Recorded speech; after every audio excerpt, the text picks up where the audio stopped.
आज आपण कुरकुरा भेंडी कशी बनवायची ते पाहूया। पाव किलो मी भेंडी घेतली, पहिल्यांदा स्वच्छ धुवून घेतली, त्याच्यानंतर कपड्याने कोरडी करून घ्यायची आहे। एका भेंडीचे साधारणतः 6 भाग कापून घ्यायचे आहेत।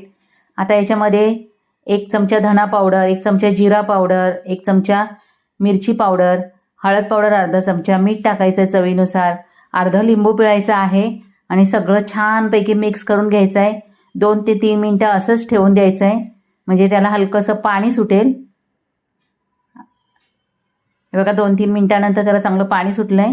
आता याच्यामध्ये पीठ टाकायचं आहे चण्याचं, साधारणतः 2 मोठे चमचे। फक्त भेंडीला लागेल इतकंच पीठ टाकायचं, खूप पीठ टाकायचं नाहीये। तेल गरम करून घ्यायचं आणि चांगली कुरकुरीत होईपर्यंत तळून घ्यायची। तेल जास्त वापरू नका, नाहीतर तेल सगळं वाया जातं। कमी कमी तेल टाकून भेंडी तळून घ्या। खूप छान भेंडी लागते ही, थोडंसं लिंबू पिळल्यामध्ये त्याची टेस्ट एकदम मस्त लागते। नक्की बनवून बघा।